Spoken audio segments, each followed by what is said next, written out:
서울 시내 최고급 호텔 로비. 화려한 샹들리에 아래 한 노인이 초라한 모습의 두 사람과 마주 서 있었습니다. 63세의 여인은 한때 아름다웠을 얼굴에 깊은 주름과 피로가 가득했고 옆에 선 40세 남자는 고개를 숙인 채 손을 비비고 있었습니다. 도와달라고요? 66세 김진수의 목소리는 차가웠습니다. 단정한 캐주얼 차림의 그는 담담한 표정으로 두 사람을 바라보았습니다. 제가 왜 당신들을 도와야 하죠? 로비를 지나가던 사람들이 힐끔거리며 쳐다보았습니다. 여인이 갑자기 무릎을 꿇으려 하자 옆에 남자도 따라 무릎을 굽혔습니다. 하지만 김진수는 한 발짝 뒤로 물러섰습니다. 이제 와서 이러시면 어떻게 해요? 그의 목소리에는 18년이라는 세월의 무게가 담겨 있었습니다. 대체 무엇이 이들을 이렇게 만들었을까요? 한때는 가족이었던 이들 사이에 무슨 일이 있었던 걸까요? 이 놀라운 반전의 전체 이야기가 궁금하시다면 잠시만 구독, 좋아요 버튼을 눌러주세요. 평범해 보이는 사람들의 숨겨진 이야기를 매일 전해드립니다. 알림 설정까지 해주시면 더욱 빠르게 만나보실 수 있습니다. 시간을 18년 전으로 돌려보겠습니다. 겨울이 시작되던 어느 날 인천공항은 여느 때처럼 붐볐습니다. 출국장 앞에서 한 중년 남자가 아내와 아들을 배웅하고 있었습니다. 당시 48세였던 김진수는 피곤한 얼굴에도 억지로 미소를 지었습니다. 준호야, 미국 가서도 공부 열심히 하고. 22살 아들은 시큰둥한 표정으로 아버지를 쳐다보았습니다. 그 눈빛에는 실망과 무시가 가득했습니다. 아빠는 언제 올 거예요? 아내 박미영이 차갑게 대답했습니다. 아빠는 한국에서 돈 벌어야지. 우리 생활비 보내려면 더 열심히 일해야 할 거야. 그녀의 목소리에는 따뜻함이라곤 찾아볼 수 없었습니다. 김진수는 그저 고개를 끄덕일 뿐이었습니다. 기러기 아빠. 그가 선택한, 아니 선택당한 삶이었습니다. 출국장 게이트로 사라지는 가족을 바라보며 김진수는 텅 빈 가슴을 쓸어내렸습니다. 공항에서 나와 낡은 중고차에 올라탄 그는 한참을 멍하니 앉아 있었습니다. 집으로 돌아가는 길 라디오에서는 경제 뉴스가 흘러나왔습니다. IT 산업이 급성장하고 있다는 소식이었지만 그에게는 먼 나라 이야기처럼 들렸습니다. 작은 원룸 아파트로 돌아온 김진수는 컵라면에 물을 부었습니다. 식탁 위에는 가족 사진이 놓여 있었습니다. 행복했던 시절, 아니 행복한 척했던 시절의 사진이었습니다. 회사에서 그는 IT 스타트업의 말단 개발자였습니다. 새벽 2시까지 일하는 것은 기본이었고 주말 출근도 다반사였습니다. 하지만 월급은 겨우 200만 원. 미국으로 보내는 생활비와 학비를 제하면 그의 손에 남는 것은 거의 없었습니다. 김대리, 또 야근이야? 젊은 동료가 물었지만 김진수는 묵묵히 고개만 끄덕였습니다. 그에게는 불평할 자격도 없었습니다. 가족을 위해서라면 이 정도는 감수해야 한다고 스스로에게 되뇌었습니다. 어느 날 늦은 밤 미국에서 전화가 왔습니다. 아내의 목소리는 여전히 차가웠습니다. 이번 달 생활비가 부족해요. 준호 학원비도 올랐고 여기 물가가 장난이 아니에요. 김진수는 통장 잔고를 확인했습니다. 30만 원. 그것이 전부였습니다. 알았어. 어떻게든 보낼게. 그는 다음 날 대부업체를 찾아갔습니다. 높은 이자는 알았지만 다른 방법이 없었습니다. 회사에서 점심시간 동료들이 함께 식사하러 갈 때 김진수는 자리를 지켰습니다. 도시락을 싸온 척했지만 사실은 아무것도 먹지 않았습니다. 점심값이라도 아껴야 했으니까요. 그런 그를 보며 젊은 개발자들이 수군거렸습니다. 한 후배가 김진수에게 조심스럽게 다가왔습니다. 대리님, 제가 투자하고 있는 스타트업이 있는데 같이 해보실래요? 소액이라도 투자하면 나중에 큰 수익이 날 수도 있어요. 김진수는 잠시 고민했습니다. 하지만 마지막 남은 비상금 500만 원을 꺼내 투자했습니다. 절박한 심정이었습니다. 한편 미국에서는 아내와 아들의 생활이 점점 변하고 있었습니다. 한인 커뮤니티에서 만난 사업가 마이클 첸이 박미영에게 관심을 보이기 시작한 것입니다. 그는 부동산 사업으로 큰 돈을 벌었다고 했고 고급 차를 몰고 다녔습니다. 아들 준호도 새아버지 후보를 마음에 들어 했습니다.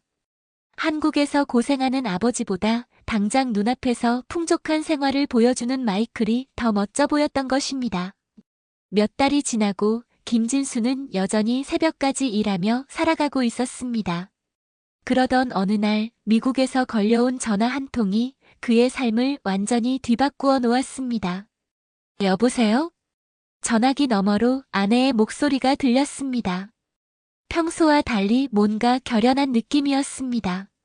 진수 씨, 할 말이 있어요.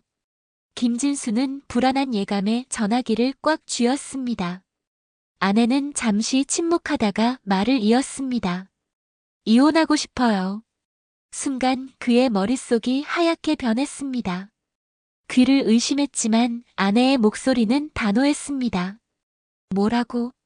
갑자기 무슨 소리야? 박미영은 차갑게 대답했습니다. 더 이상 이렇게 살 수 없다고, 준호에게도 제대로 된 아버지가 필요하다고 말했습니다. 김진수는 간신히 목소리를 짜냈습니다.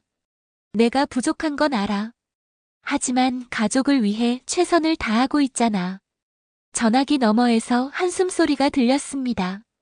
그리고 아내는 충격적인 말을 했습니다. 이미 다른 사람을 만나고 있다고. 그 사람과 재혼할 계획이라고. 김진수는 전화기를 놓고 한참을 멍하니 앉아 있었습니다. 15년의 결혼 생활이 이렇게 끝나는 것인가? 가족을 위해 모든 것을 희생했는데 결과는 이것이었습니다. 일주일 후 그는 미국행 비행기에 올랐습니다. 대출을 받아 겨우 마련한 비행기 표였습니다. 아내와 아들을 만나 대화라도 해보고 싶었습니다. LA 공항에 도착한 김진수는 약속 장소로 향했습니다. 한인타운의 한 카페였습니다. 아내와 아들이 들어왔을 때 그는 숨이 막혔습니다. 아들이 완전히 달라져 있었던 것입니다. 명품 옷을 입고 최신 스마트폰을 들고 있었습니다. 아빠, 왜 왔어요? 준호의 목소리에는 짜증이 묻어났습니다. 김진수는 아들의 차가운 시선에 가슴이 아팠습니다. 준호야, 아빠랑 얘기 좀 하자. 하지만 아들은 고개를 저었습니다. 그리고 충격적인 말을 했습니다. 아빠 같은 루저랑은 할 말 없어요. 새아버지가 훨씬 나아요. 루저. 그 단어가 김진수의 가슴에 비수처럼 꽂혔습니다. 자신의 아들이 자신을 루저라고 부르다니. 박미영이 서류를 테이블 위에 올려놓았습니다. 이혼 서류였습니다. 사인해요. 위자료는 바라지도 않을게요. 김진수는 떨리는 손으로 서류를 들어 올렸습니다. 그의 눈에 눈물이 맺혔지만 아내와 아들은 외면했습니다. 카페를 나와 마이클 첸이 운전하는 고급 외제차에 오르는 가족을 보며 김진수는 무너져 내렸습니다. 길거리에 주저앉아 한참을 울었습니다. 지나가는 사람들이 이상한 눈으로 쳐다봤지만 그는 신경 쓸 겨를이 없었습니다. 한국으로 돌아오는 비행기 안에서 김진수는 결심했습니다. 이제 정말 혼자였습니다. 하지만 포기하지 않기로 했습니다. 자신을 위해서라도 살아가기로 했습니다. 서울에 도착한 그는 회사로 곧장 향했습니다. 그리고 더욱 일에 매진했습니다. 예전에는 가족을 위해서였다면 이제는 자신의 생존을 위해서였습니다. 그가 투자했던 스타트업에서 연락이 왔습니다. 추가 투자를 원한다는 내용이었습니다. 김진수는 마지막 남은 재산을 모두 투자했습니다. 어차피 잃을 것도 없었으니까요.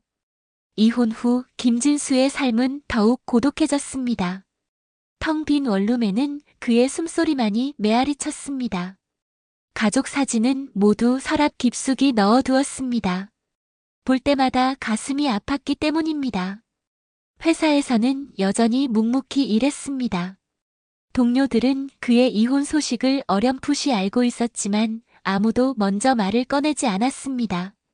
김진수도 굳이 자신의 아픔을 드러내고 싶지 않았습니다. 그러던 중 놀라운 소식이 들려왔습니다. 그가 투자했던 스타트업이 대기업에 인수되었다는 것이었습니다. 처음에는 믿기지 않았습니다. 하지만 통장에 찍힌 숫자는 거짓말을 하지 않았습니다. 초기 투자금 500만 원이 5억 원이 되어 돌아왔습니다. 김진수는 통장을 몇 번이나 확인했습니다. 꿈이 아니었습니다. 그는 조용히 눈물을 흘렸습니다. 하지만 이 기쁨을 나눌 가족은 없었습니다. 그 후로도 그의 투자 감각은 놀라웠습니다. IT 업계에서 일하며 얻은 통찰력으로 유망한 스타트업들을 알아보는 눈이 생긴 것입니다. 하나둘씩 투자한 회사들이 성공하기 시작했습니다. 5년이 지났을 때 김진수의 자산은 이미 100억 원을 넘어섰습니다. 하지만 그는 여전히 작은 원룸에서 살았고 낡은 옷을 입고 다녔습니다. 회사도 그만두지 않았습니다. 돈이 있다는 것을 아무에게도 알리지 않았습니다. 어느 날 우연히 인터넷에서 전 아내의 SNS를 보게 되었습니다. 화려한 파티 사진들이 가득했습니다. 마이클 첸과 함께 찍은 사진에서 그녀는 행복해 보였습니다. 아들 준호도 미국 대학에 다니며 잘 지내는 것 같았습니다. 김진수는 조용히 창을 닫았습니다. 그들이 행복하다면 그것으로 됐다고 생각했습니다. 자신은 자신의 길을 가면 되는 것이었습니다. 10년이 지났습니다. 김진수의 자산은 1000억 원을 돌파했습니다. 그가 투자한 한 스타트업이 글로벌 기업으로 성장하며 주식 가치가 천정부지로 치솟은 것입니다. 이제 그는 국내에서 손꼽히는 부자가 되었지만 여전히 아무도 그 사실을 몰랐습니다. 회사는 이미 은퇴했지만 작은 자선 활동을 시작했습니다. 기러기 아빠들을 돕는 재단을 만들었고 어려운 가정의 아이들에게 장학금을 지원했습니다. 모두 익명으로 진행했습니다. 그러던 어느 날 청천벽력 같은 소식을 접했습니다. 마이클 첸이 사기꾼으로 FBI에 체포되었다는 뉴스였습니다. 여러 명의 여성들에게 결혼 사기를 친 국제 사기범이었다는 것입니다. 박미영도 피해자 중 한 명이었습니다. 뉴스에 따르면 마이클 첸은 처음부터 돈이 없었습니다. 렌트한 고급 차와 빌린 명품으로 부자 행세를 했을 뿐이었습니다. 박미영은 모든 재산을 잃었고 준호는 학비를 낼 수 없어 대학을 중퇴해야 했습니다. 김진수는 복잡한 심정으로 뉴스를 지켜봤습니다. 한때 사랑했던 사람들이 고통받는 것을 보니 마음이 편하지 않았습니다. 하지만 그들이 자신을 어떻게 대했는지도 잊을 수 없었습니다. 그리고 18년 만에 한 통의 전화가 걸려왔습니다. 낯설지만 익숙한 번호였습니다. 미국 번호였습니다. 김진수는 한참을 망설이다가 전화를 받았습니다. 여보세요. 전화기 너머에서 들리는 목소리는 떨리고 있었습니다. 18년 만에 듣는 전 아내의 목소리였습니다. 예전의 당당함은 온데간데 없었습니다. 진수 씨. 저예요. 미영이에요. 김진수는 침묵했습니다. 무슨 말을 해야 할지 몰랐습니다. 박미영이 계속 말을 이었습니다. 목소리에는 절박함이 묻어났습니다. 그녀는 자신들의 상황을 설명하기 시작했습니다. 마이클 첸에게 속아 모든 것을 잃었다고, 준호는 대학을 그만두고 아르바이트를 전전하고 있다고, 자신은 식당에서 설거지를 하며 겨우 생활하고 있다고 말했습니다. 도와주세요. 제발. 준호만이라도. 김진수는 여전히 침묵했습니다. 18년 전 자신이 도움을 요청했을 때 그들은 어떻게 했던가. 루저라고 부르며 외면했던 기억이 생생했습니다. 한국에 올 일이 있으신가요? 만나서 이야기하고 싶어요. 박미영의 목소리는 애원하는 듯 했습니다. 김진수는 담담하게 대답했습니다. 다음 주에 서울에 갈 일이 있다고 하네요. 시간이 되면 연락하세요. 전화를 끊고 김진수는 깊은 생각에 잠겼습니다. 복수할 기회가 왔다고 생각해야 할까요? 아니면 용서할 때가 왔다고 봐야 할까요? 일주일 후 서울의 한 호텔 로비. 김진수는 약속 시간보다 일찍 도착해 기다리고 있었습니다. 평범한 캐주얼 차림이었지만 예전과는 달랐습니다. 여유와 품격이 자연스럽게 묻어났습니다. 입구로 두 사람이 들어왔습니다. 김진수는 그들을 알아보는데 시간이 걸렸습니다. 너무나 초라해진 모습이었기 때문입니다. 한때 아름다웠던 박미영은 나이보다 훨씬 늙어 보였고 준호는 피곤에 찌든 얼굴이었습니다. 그들이 김진수를 발견했을 때 눈이 휘둥그레졌습니다. 예상과 달리 김진수가 너무나 건강하고 당당해 보였기 때문입니다. 진수 씨. 박미영이 다가왔지만 김진수는 자리에서 일어나지 않았습니다. 그저 손짓으로 앞자리를 가리켰습니다. 준호는 고개를 들지 못했습니다. 18년 전 아버지를 루저라고 불렀던 그 아들이었습니다. 말씀하세요. 무슨 일로 찾아오셨는지. 김진수의 목소리는 차가웠습니다. 박미영이 눈물을 글썽이며 말했습니다. 정말 죄송하다고, 그때는 미쳤었다고, 용서해달라고 애원했습니다. 준호도 드디어 입을 열었습니다. 아버지. 죄송해요. 정말 죄송해요. 루저라고 불렀던 그 입에서 나온 사과였습니다. 하지만 김진수의 표정은 변하지 않았습니다. 그래서요? 제가 어떻게 도와드릴 수 있을까요? 박미영이 조심스럽게 말했습니다. 한국에 돌아와서 다시 시작하고 싶다고, 작은 도움이라도 받을 수 있다면 정말 감사하겠다고. 김진수는 천천히 일어섰습니다. 그리고 지갑에서 명함 한 장을 꺼냈습니다. 거기에는 김진수 자선재단 이사장이라고 적혀 있었습니다. 여기로 신청서를 내세요. 심사를 거쳐 도움이 필요한 분들께 지원하고 있습니다. 그 순간 박미영과 준호의 얼굴이 창백해졌습니다. 자선재단 이사장이라니. 그들이 무시했던 김진수가 남을 도울 정도로 성공했다는 뜻이었습니다. 박미영은 떨리는 손으로 명함을 받았습니다. 자선재단이라는 글자가 눈에 들어왔습니다. 그녀는 믿을 수 없다는 표정으로 김진수를 올려다봤습니다. 진수 씨가 재단 이사장이라고요? 김진수는 대답 대신 고개를 끄덕였습니다. 준호가 스마트폰으로 급하게 검색을 시작했습니다. 김진수 자선재단을 검색하자 수많은 기사가 쏟아졌습니다.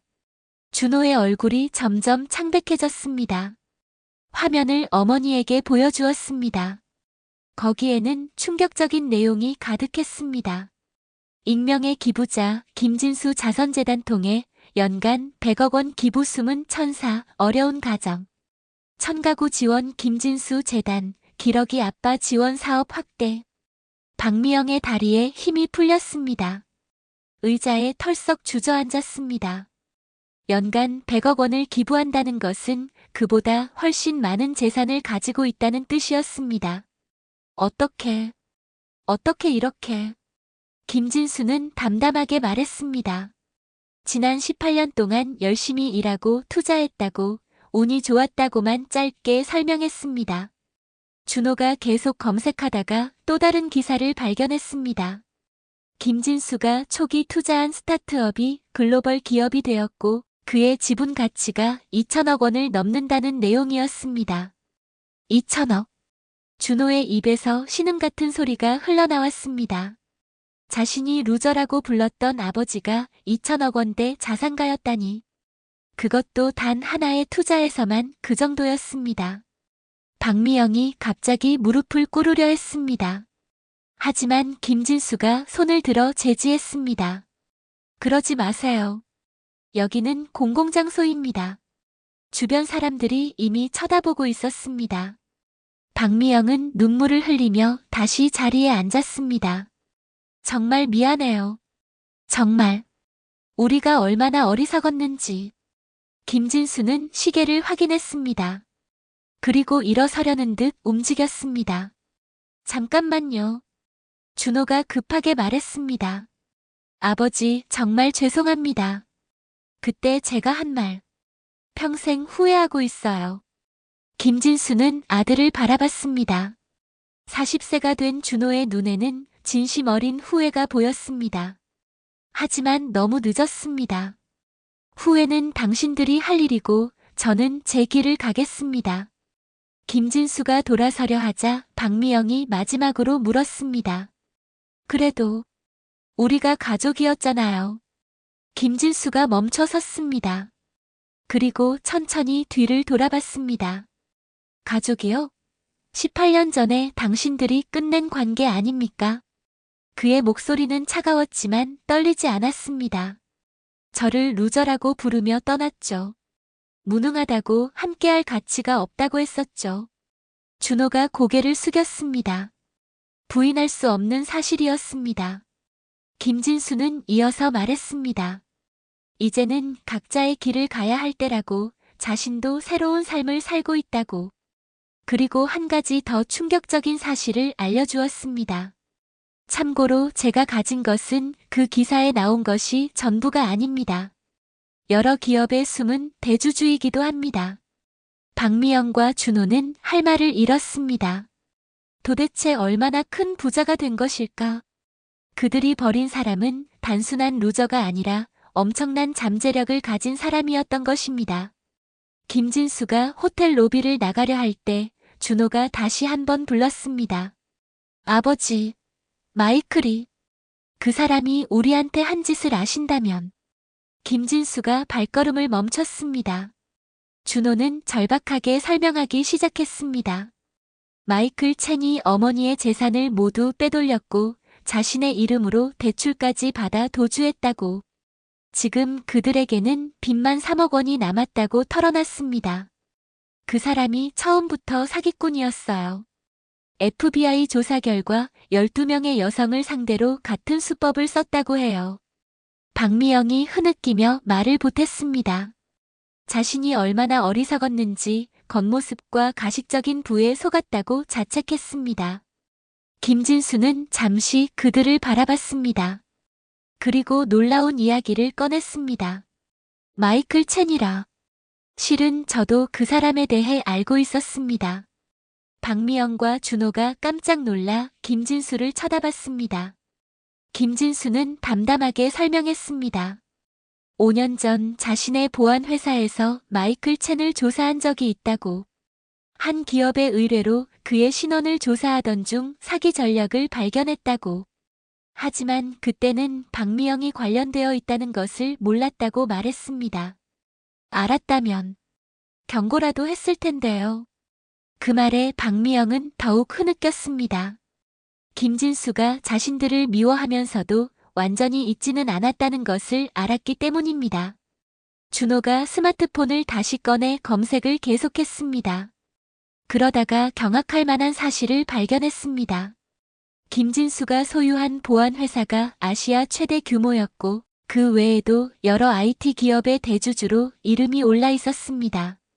아버지가 정말 이 모든 회사에. 김진수는 고개를 끄덕였습니다. 그리고 마지막 충격적인 사실을 알려주었습니다. 정확한 자산 규모는 3천억 원을 넘습니다. 하지만 그것이 중요한 게 아닙니다. 3천억. 그 숫자에 박미영과 준호는 숨이 멎는 듯 했습니다. 그들이 버린 사람은 대한민국에서 손꼽히는 부자가 되어 있었습니다. 김진수는 이어서 말했습니다. 돈보다 중요한 것은 신뢰와 사랑이었는데 그들은 그것을 저버렸다고. 마이클 첸의 가짜 부에 속아 진짜 가족을 버렸다고. 이제 깨달으셨겠죠. 겉모습이 전부가 아니라는 것을. 박미영이 울먹이며 말했습니다. 용서해주세요. 한 번만 기회를 주세요. 하지만 김진수는 고개를 저었습니다. 용서는 제가 이미 마음속으로 했습니다. 하지만 관계를 회복하는 것은 다른 문제입니다. 그는 지갑에서 수표 한 장을 꺼냈습니다. 1억 원짜리 수표였습니다. 이것으로 빚을 정리하고 새 출발하세요. 대신 다시는 저를 찾지 마세요. 박미영과 준호는 수표를 보며 망설였습니다. 자존심과 생존 사이에서 갈등했습니다. 결국 준호가 떨리는 손으로 수표를 받았습니다. 감사합니다. 그리고 정말 죄송합니다. 김진수는 더 이상 할 말이 없다는 듯 돌아섰습니다. 그가 호텔을 나가자 밖에는 최신형 벤틀리가 기다리고 있었습니다. 운전기사가 정중하게 문을 열어주었습니다. 박미영과 준호는 유리문 너머로 그 모습을 멍하니 바라봤습니다. 그들이 루저라고 무시했던 사람이 최고급 차를 타고 떠나는 모습을. 인생의 아이러니였습니다. 김진수가 떠난 후 박미영과 준호는 한참 동안 로비에 멍하니 앉아 있었습니다. 손에 쥔 1억 원 수표가 무겁게 느껴졌습니다. 한때 가족이었던 사람에게 받은 동정 같았기 때문입니다. 준호가 스마트폰을 보며 중얼거렸습니다. 아버지가 정말 이렇게 대단한 사람이었다니. 화면에는 김진수와 관련된 기사들이 끝없이 이어졌습니다. 그가 투자한 스타트업들이 모두 유니콘 기업이 되었고 그의 투자 철학을 배우려는 사람들이 줄을 섰다는 내용이었습니다. 더 충격적인 것은 그의 기부 활동이었습니다. 매년 수백 명의 기러기 아빠들을 지원하고 가족 해체로 고통받는 아이들에게 상담과 교육을 제공하고 있었습니다. 마치 자신이 겪은 아픔을 다른 사람들은 겪지 않기를 바라는 것처럼. 박미영이 눈물을 닦으며 말했습니다. 우리가 정말 바보였어. 진짜 보석을 돌멩이로 착각했던 거야. 그때 준호의 전화가 울렸습니다. 미국에서 걸려온 전화였습니다. 마이클 첸 사건을 담당하는 변호사였습니다. 변호사는 충격적인 소식을 전했습니다. 마이클 첸이 실제로는 무일푼이었고 피해자들이 돌려받을 돈이 전혀 없다는 것이었습니다. 더 나쁜 소식은 준호 명의로 된 대출이 불법, 도박 자금으로 사용되어 추가 조사를 받을 수도 있다는 것이었습니다. 준호는 전화를 끊고 망연자실했습니다. 1억 원으로는 모든 문제를 해결할 수 없었습니다. 법적 문제까지 얽혀 있었던 것입니다. 어떻게 하지? 어떻게? 그때 박미영이 무언가를 떠올렸습니다. 잠깐 진수 씨가 보안 회사를 운영한다고 했지? 그녀는 급하게 검색을 시작했습니다. 김진수의 보안 회사는 금융 사기 조사와 법률 지원도 하고 있었습니다. 하지만 그들이 감히 다시 연락할 수는 없었습니다. 며칠 후 놀라운 일이 일어났습니다. 준호에게 한 통의 전화가 왔습니다. 김진수 자선재단의 법률 지원팀이었습니다. 김준호 씨의 사건을 무료로 변호해드리겠습니다. 이사장님의 특별 지시입니다. 준호는 믿을 수 없어 되물었습니다. 정말 아버지가 그러셨다고요? 전화를 끊고 준호는 울음을 터뜨렸습니다. 아버지는 여전히 자신을 아들로 생각하고 있었던 것입니다. 완전히 버리지 않았던 것입니다. 박미영도 함께 울었습니다. 그들이 버린 사람은 끝까지 가족을 지켜주려 했던 것입니다. 1년 후 준호는 법적 문제를 모두 해결했습니다. 김진수의 법률팀 덕분이었습니다. 그리고 작은 식당을 열어 새 출발을 했습니다. 박미영도 함께 일하며 정직하게 살아가기 시작했습니다. 식당 벽에는 액자 하나가 걸려 있었습니다. 겸손하게 살자라는 글귀였습니다. 그들이 뼈저리게 배운 교훈이었습니다. 어느 날 한 손님이 식당을 찾았습니다. 평범한 차림의 노신사였습니다. 준호는 그를 알아보고 깜짝 놀랐습니다. 아버지, 김진수였습니다. 그는 조용히 구석자리에 앉았습니다. 준호가 떨리는 손으로 메뉴를 내밀었습니다. 뭐 드시겠어요? 김진수가 작게 미소 지었습니다. 18년 만에 보는 따뜻한 미소였습니다. 김진수는 메뉴를 보며 말했습니다. 된장찌개 하나 주세요. 준호는 고개를 끄덕이고 주방으로 들어갔습니다. 손이 떨려 그릇을 놓칠 뻔했지만 정성껏 음식을 준비했습니다. 박미영도 주방에서 나와 김진수를 바라봤습니다. 하지만 다가갈 용기는 없었습니다. 된장찌개가 나왔을 때 김진수는 한 숟가락 떠서 맛을 봤습니다. 그리고 고개를 끄덕였습니다. 맛있네요. 정성이 느껴집니다. 준호의 눈에 눈물이 맺혔습니다. 아버지의 인정이 이렇게 소중하게 느껴질 줄은 몰랐습니다. 김진수는 조용히 식사를 마쳤습니다. 계산을 하려고 일어서자 준호가 급하게 말했습니다.